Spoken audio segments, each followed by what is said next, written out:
for me, the way I don't know if I got you right. It's thinking about something more holistic than your own view.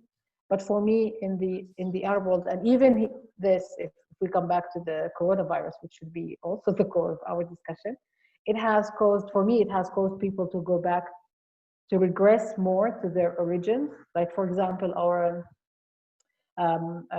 professor at the university, she gave, like, she said a remark which was really very insightful of her. Like, when they talked about the corona and the lockdown, etc., everybody went to their core families, everybody went to their core existences. For example, I live in the city alone, I work. When they announced the coronavirus lockdown, I went back and I sat with my mom. I went to my family. Like, everybody wanted to go home. It became less globalized now because it became back to other origins. And I think this is part of the problem when you want to solve it on a global way. It's very contextualized, and for the Arab world specifically, it's very country specific. I wanted to say something different, but I got caught up because I was looking through that. And I have a striking example. It's not about that people's culture is difficult, but it's how they behave, because the political side is so important, what you said, because it's all about politics in the end. It's how the political institutions, even in religion, and maybe especially in religion. But it really strikes you how this is different in their understanding. Like, for example, I have a very striking example where it hits me. It's like, even if you talk about coronavirus now and social distancing, like, people are sitting here. The Palestinian government has forced a lockdown since the 5th of March. People have been staying home.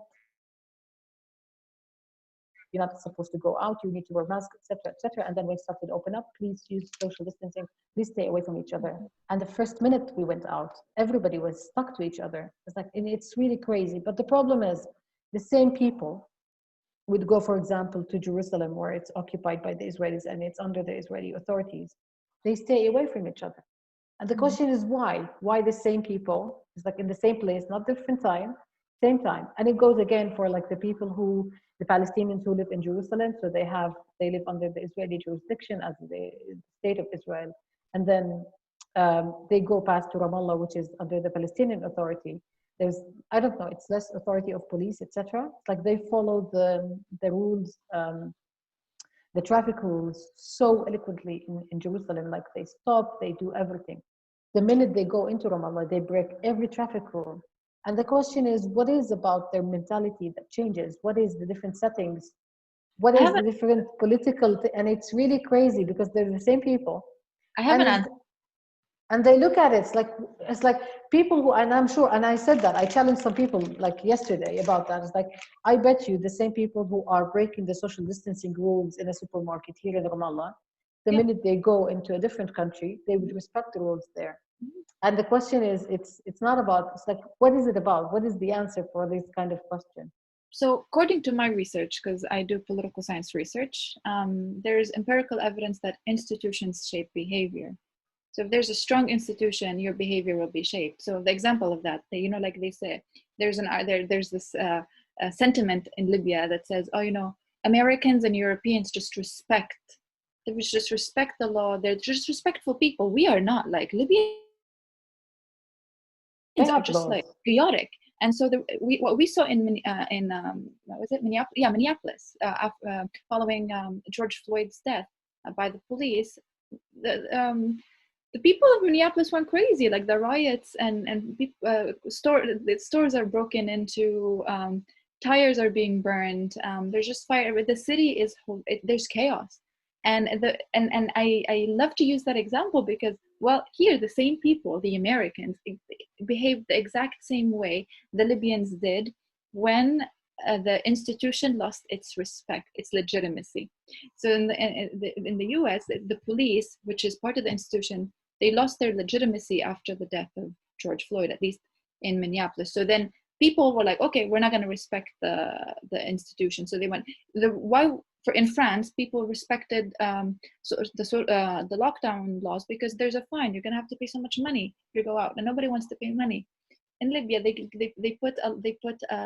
said lockdown, but there was no fine. So, and even if you get fined, there's a lot of corruption. So you may not actually have to pay it. So there's institutions play a significant role and significant, they really shape behavior.